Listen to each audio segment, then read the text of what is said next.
सिर्फ 15 से 20 दिन बचे हैं आपके एग्जाम स्टार्ट होने में और इस समय आप पूरी की पूरी एनसीईआरटी नहीं कर पाओगे। आप बहुत स्ट्रांग हो मैथमेटिक्स में, एवरेज हो या वीक हो, आप लोगों को पूरी एनसीईआरटी करने की नीड नहीं है। अगर आपको ऑलरेडी पूरी एनसीईआरटी आती है तो ये वाले क्वेश्चन जरूर देख कर जाना, क्योंकि मैक्सिमम पेपर यहीं से बनेगा, ये मेरा दावा है। अगर आप एवरेज या वीक स्टूडेंट हो तो इन क्वेश्चंस को अपने हाथ से जरूर करके अपने एग्जाम में बैठना। आपको लगेगा कि यस, हमारा एग्जाम यहां से बहुत ज्यादा बनाया गया है। लेकिन कुछ चैप्टर ऐसे होते हैं जो हमारी एनसीईआरटी से बाहर भी पूछे जाते हैं, जैसे रिलेशन फंक्शन का फंक्शन टॉपिक, आपका चैप्टर नंबर 3 यानी trigonometry, permutation combination and limits and derivatives. तो ये कुछ चैप्टर ऐसे होते हैं जो आपको एनसीईआरटी से बियॉन्ड भी पढ़ाई करनी पड़ती है और एक प्रोबेबिलिटी भी है। तो आपको कौन सा पहले ऐसा चैप्टर चाहिए जिसके इंपॉर्टेंट धाकड़ क्वेश्चन मैं आपको वीडियो फॉर्म में दूं, तो वो आपको टाइप करना है कमेंट के अंदर। जो सबसे ज्यादा चैप्टर आएगा, जैसे लिमिट्स चाहिए तो लिमिट टाइप करो, डेरिवेटिव चाहिए तो डेरिवेटिव टाइप करो। जो ज्यादा कमेंट आएंगे मैं उसकी वीडियो पहले डालूंगा। आपके पास सिर्फ और सिर्फ 2 दिन है, 2 दिन के बाद मेरी पहली वीडियो ऑन एयर हो जाएगी, क्योंकि समय अब बचा है कम। लेकिन आने वाले 15 डेज में इस चैनल पर 11th स्टैंडर्ड का इतना कंटेंट डाल दूंगा आपने सोची नहीं होगी, और वो सारा का सारा कंटेंट आपके एग्जाम ओरिएंटेड होगा। अब बात करते हैं आज की वीडियो की। आज की वीडियो के अंदर मैं दावा करता हूं अपने 19 साल के टीचिंग एक्सपीरियंस, जिसके अंदर मैंने 16 साल 11th स्टैंडर्ड पढ़ाया है, इन्हीं को कर लो। बस इन्हीं क्वेश्चंस को अगर आप अच्छे से लगा जाते हो, बट इसके अंदर भी एक स्ट्रैटेजी है, सिर्फ पीपीटी देखकर काम नहीं होगा। इसके अंदर ही बातें बताऊंगा, वो भी साथ में नोट करते रहना। तो पेन कॉपी लेकर बैठ जाओ, और आपकी एनसीईआरटी के ये वाले क्वेश्चंस अगर आपने लगा लिए तो ना करते हुए भी एक अच्छी ग्रोथ मिल जाएगी। 70-80 नंबर तो कहीं नहीं गए 100 में से। लेकिन वो जो 20 नंबर का क्वेश्चन आता है ना, वो बाहर से आता है। अब वो बाहर से कहां से आता है, वो मेरी आने वाली वीडियोस में आपको देखने को मिल जाएगा। तो जैसे पहला चैप्टर आता है हमारा सेट। अब ये हम सब जानते हैं कि सेट चैप्टर एक कॉन्सेप्चुअल चैप्टर है। जहां पर ही मैंने डैश डाला है ना, डैश का मतलब है कि या तो आप इसे पूरी कर लो या आपको इसका कॉन्सेप्ट आना चाहिए, तो आप इसको ओरली भी गो थ्रू करके आगे बढ़ सकते हो। लेकिन 1.3 के ये क्वेश्चन, 1.4 के ये क्वेश्चन, 1.5 के ये क्वेश्चन आपको हाथ से करने हैं, ज्यादा समय नहीं लगेगा। मिसलेनियस बहुत इंपॉर्टेंट है इस चैप्टर की। इस चैप्टर की मिसलेनियस मोस्ट इंपॉर्टेंट है, पेपर यहीं से बनता ही बनता है, और ये 2 एग्जाम्पल धाकड़ है, ठीक है ना। एनसीईआरटी से बियॉन्ड जाने की नीड नहीं है, कॉन्सेप्ट स्ट्रांग है तो सारे एमसीक्यूज वगैरह भी आपके सॉर्ट हो जाएंगे। फिर आता है चैप्टर नंबर 2, जो एनसीईआरटी से बियॉन्ड आपको जाना पड़ता है, जैसे आपका फंक्शन। तो डोमेन एंड रेंज हमारी एनसीईआरटी की अच्छी है, बहुत अच्छे क्वेश्चन है, खास करके √9 - x²। लेकिन उसके अलावा भी बहुत प्यारे प्यारे ऐसे एग्जाम्पलर के क्वेश्चन है जो मुझे यहां कराना है, ठीक है ना। तो आप या तो टाइप कर दो चैप्टर का नाम, या सिर्फ एक बार टाइप कर दो एग्जाम्पलर। अगर मेरे पास बहुत ज्यादा कमेंट्स आ जाएंगे एग्जाम्पलर एग्जाम्पलर एग्जाम्पलर के, तो मैं मोस्टली चैप्टर्स के एग्जाम्पलर के क्वेश्चन यहां पर अपलोड कर दूंगा फ्रीक्वेंटली। Got it. उसके बाद चैप्टर 2 के अंदर ये क्वेश्चन है, और आपको टाइप्स ऑफ फंक्शन, अगर आप गवर्नमेंट स्कूल में हो, केंद्रीय विद्यालय में हो, प्राइवेट में हो, types of question are types of functions are very very important.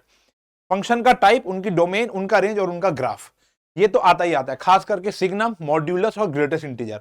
ये 3 आप लिख लो, बहुत इंपॉर्टेंट है, पॉज करके आगे बढ़ना। फिर आता है चैप्टर 3, जो कि एनसीईआरटी से काफी अच्छा है, खास करके ये एग्जांपल्स और ये 3.3 के क्वेश्चन। लेकिन इसके बियॉन्ड भी आपको बहुत कुछ करना पड़ता है, ये आप बात जानते हो। तो एग्जाम्पलर और उसके भी अलावा अच्छी अच्छी किताब, जैसे आर डी शर्मा, पीके गर्ग, आर.एस. अग्रवाल, इन सब किताबों के भी क्वेश्चन मैं आपको कराऊंगा। और सैंपल पेपर के लिए आप शिवदास की किताब खरीद सकते हो। गॉट इट, ठीक है ना। उसकी बात हम अगली क्लास में करेंगे, आज हम सिर्फ एनसीईआरटी ओरिएंटेड बात कर रहे हैं। लेकिन हाँ, आपको कमेंट में टाइप जरूर करना पड़ेगा। उसका कारण सिर्फ एक ही है कि मुझे पता चले कि कितनी जनता ऐसी है जो सीरियस है एनसीईआरटी के अलावा कंटेंट पढ़ने की। चैप्टर नंबर 4 यानी कॉम्प्लेक्स नंबर, एनसीईआरटी से कर लो, लेकिन इसके बावजूद भी कुछ लोकस वाले क्वेश्चन होते हैं जो मैं बाहर से पढ़ने चाहिए।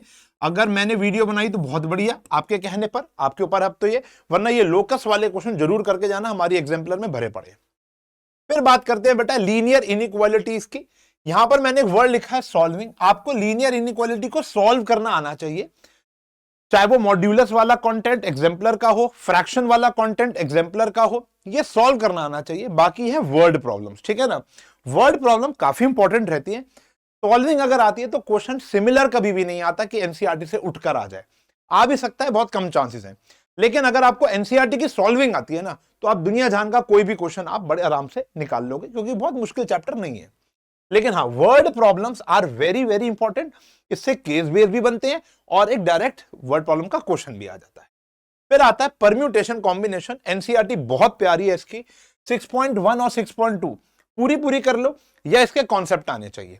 मेरे से अगर आप पढ़े हो पीएनसी तो आपको पता है यहां पर मैं लगाता हूं देसी जुगाड़, ठीक है ना, और ये है फैक्टोरियल वाला। बाकी आता है परम्यूटेशन, कॉम्बिनेशन, मिसलेनियस। और फिर लास्ट में मैंने लिखा है भैया आपके लिए रैंक वाले क्वेश्चन। अब जैसे जेनिथ की रैंक होती है, ये वर्ड आपने पढ़ा होगा, आपने रैंडम वर्ड पढ़ा होगा। रैंडम की जो रैंक होती है ये बड़ी इंपॉर्टेंट है, ठीक है ना। सुरीति की रैंक हो गई, तो इनकी रैंक निकालनी होती है। डिक्शनरी वाले क्वेश्चन बड़े इंपॉर्टेंट होते हैं, ये तो करने करने। इसके अलावा एक्स्ट्रा क्वेश्चन बहुत सारे हैं, जैसे पॉलीगन वाला क्वेश्चन जो बहुत होता है, कॉलिनियर पॉइंट्स वाला, ट्राइंगल वाला, हैंडशेक वाला क्वेश्चन, ये बहुत इंपॉर्टेंट है। इसके ऊपर भी हम वीडियो बना सकते हैं। ऑल दो अगर आप देखोगे इस चैनल को, गो थ्रू करोगे, मैं पहले भी बना चुका हूं, ठीक है ना, लेकिन फिर एक फ्रेश वीडियोस बना सकते हैं आज के हिसाब से। Binomial chapter not so important, इतना कर जाओगे मोर देन सफिशिएंट है, ठीक है ना। फिर आता है सीक्वेंसेस एंड सीरीज। मेरे हिसाब से आपको सिर्फ और सिर्फ एनसीईआरटी करनी चाहिए। एनसीईआरटी के बाहर इस चैप्टर को करने की कोई भी नीड नहीं है, आप किसी भी प्रकार के स्कूल में पढ़ रहे हो। 8.1 जैसे उसके अंदर तो आपको पता ही है, बेसिक सीरीज के बारे में बात की गई है। ये है हमारी मेन जीपी और ये है हमारी मिसलेनियस। तो ये काफी इंपॉर्टेंट रहने वाला है, इसको आप जरूर देखेंगे बच्चों। स्ट्रेट लाइन भी मैं आपको बोलूंगा सिर्फ और सिर्फ एनसीईआरटी से आप करके जाओगे। जो वो जंक्शन वाला लास्ट क्वेश्चन है वही केस बेस्ड बनता है मैक्सिमम टाइम, तो ठीक है ना। तो आप केस बेस्ड भी इन्हीं से ही देखोगे। अगर आपके स्ट्रांग है कॉन्सेप्ट तो केस बेस्ड तो कुछ भी नहीं रहेगा बेटा। तो मैं यहां पर बोलूंगा एनसीईआरटी कोई एग्जाम्पलर वगैरह करने की नीड नहीं है।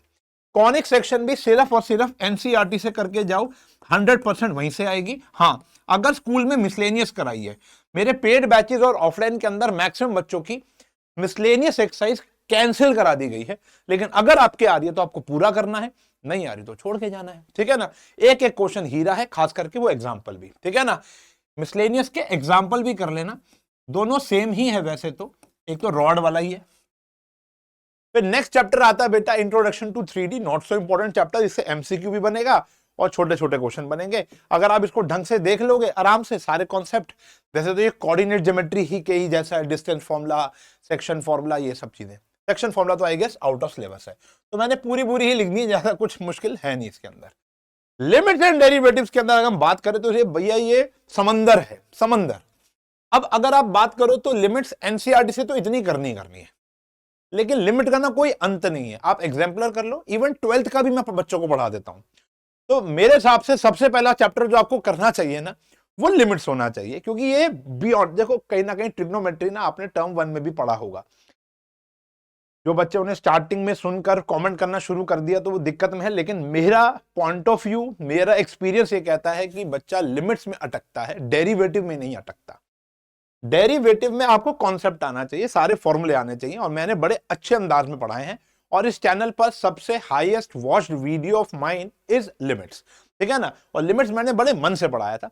अब बारी उनके एक्स्ट्रा क्वेश्चंस करने की, तो मुझे लगता है कि सबसे पहले मुझे, देखो बच्चे तो नादान से हैं, ठीक है ना, मुझे ये बनानी चाहिए, लेकिन फिर भी आप जो बोलेंगे मैं वो बना दूं, क्योंकि अभी स्टूडेंट की नीड इंपॉर्टेंट है, ना कि टीचर का पीओवी, ठीक है ना। तो पीओवी मतलब पॉइंट ऑफ व्यू।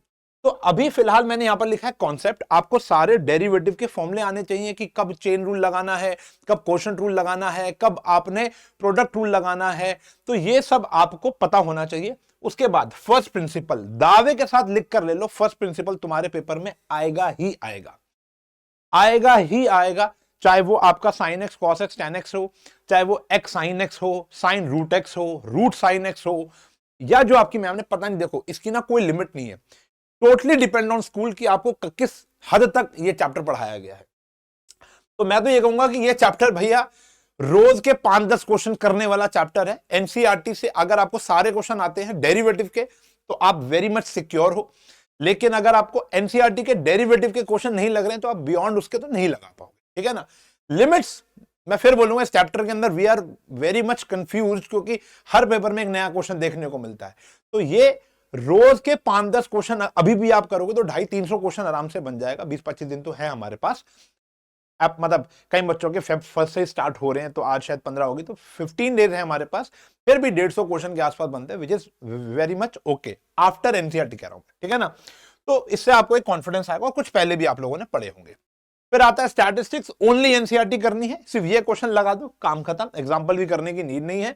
फिर आती है बात प्रोबेबिलिटी, प्रोबेबिलिटी की एक केस बेस जरूर आएगी, खास करके वो अनिल और आशिमा क्वेश्चन बहुत ज्यादा आता है, एनसीसी एनएसएस वाला क्वेश्चन बहुत ज्यादा पूछा जाता है, और लास्ट में वो 5 डिजिट वो बताया था ना, 5000 से बड़ा नंबर डिविजिबल बाय 5, देखना आपकी मिसलेनियस में सारे क्वेश्चंस आपको मिलेंगे। तो ये क्वेश्चंस बड़े अच्छे मिलते हैं, और इनफैक्ट जो परम्यूटेशन कॉम्बिनेशन के क्वेश्चन थे और प्रोबेबिलिटी के क्वेश्चन के मिक्स करके एक नया क्वेश्चन बन जाता है, क्योंकि इसके अंदर आपको पता है ज्यादातर क्या लगती है, परम्यूटेशन एंड कॉम्बिनेशन। तो ये मैंने आपको एक ब्रीफ इंफ्रा दे दिया कि आपको किस तरीके से तैयारी करनी है। अब बारी आपकी है, ball is in your court, कि अब आप पहला चैप्टर कौन सा कराना चाहते हो, बहुत ज्यादा डिले मत कर देना। ऑब्वियस सी बात है, आज जब आप ये वीडियो देख रहे हो और कल, मतलब ये 1.5 दिन के अंदर जितने ज्यादा कमेंट्स आ जाएंगे, परसों सुबह उसकी वीडियो बनाकर परसों ही शाम को मैं डालने वाला, गॉट इट। तो एक दिन का गैप देंगे बस, इससे ज्यादा गैप नहीं देंगे, और उसके बाद मामला फ्रीक्वेंट हो जाएगा। मैं क्या चाहता हूं, मैं ये भी बता के जा रहा हूं, मैं चाहता हूं कि सबसे पहले लिमिट्स के क्वेश्चन आए इंपॉर्टेंट, फिर फर्स्ट प्रिंसिपल के क्वेश्चन आए इंपॉर्टेंट, फिर ट्रिग्नोमेट्री के क्वेश्चन आए इंपॉर्टेंट, फिर आए परम्यूटेशन कॉम्बिनेशन के रैंक प्लस अन्य जो क्वेश्चन है बहुत इंपॉर्टेंट, कॉलिनियर नॉन कॉलिनियर वाले, ये सब एग्जाम्पलर बेस्ड रहेंगे। और फिर लास्ट में सॉरी, और फिर लास्ट में सबसे ज्यादा इंपॉर्टेंट है प्रोबेबिलिटी और पीएनसी के कंबाइंड क्वेश्चन। तो ये आपको करके जाना है, उसके अलावा आप एनसीईआरटी लगाते रहो लगाते रहो लगाते रहो, और सारे के सारे वन शॉट आपको इस चैनल में मिलते हैं। बच्चे पता नहीं क्यों कहते हैं सर वन शॉट लाओ वन शॉट लाओ, बेटा मैं कह रहा हूं लाखों बच्चों ने वन शॉट देखे, ऐसा कोई वन शॉट नहीं है जो हजारों ने देखा हो, लाखों बच्चों ने वन शॉट देखे और बड़ा एंजॉय किया है और बड़ा ग्रो किया है, और सारे के सारे कमेंट पॉजिटिव हैं, जाकर देखो।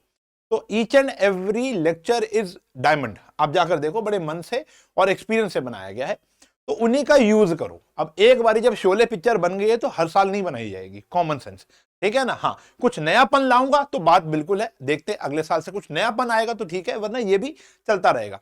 अब जैसे नए क्वेश्चन कराने का, यस वो हमें कराने हैं, वो हम करा रहे हैं, नए क्वेश्चंस, नया दौर, एमसीक्यूज, ये सब चीजें आपके पास आना शुरू हो जाएंगी, केस बेस्ड आपके पास आना शुरू हो जाएंगे। इन 15 दिन के अंदर इतना कंटेंट डाल दूंगा, सोच ही नहीं होगी, ठीक है ना। तो मिलूंगा अगली क्लास में, आपको करना है कमेंट और इस इवेंट को लाइक और शेयर। ऑब्वियस सी बात है, इसको आपने पीपीटी जो है वो टेलीग्राम में आएगी, तो आपको इसको नोट कर लेना है, मार्क कर लेना है, और ये क्वेश्चन लगाने स्टार्ट कर देने हैं। एक आसान एक मुश्किल चैप्टर पर डे रखोगे तो ये 7 दिन के अंदर ही खत्म हो जाएगा, ठीक है ना। तो मिलूंगा अगली क्लास में, तब तक के लिए bye bye, take care, have a nice day.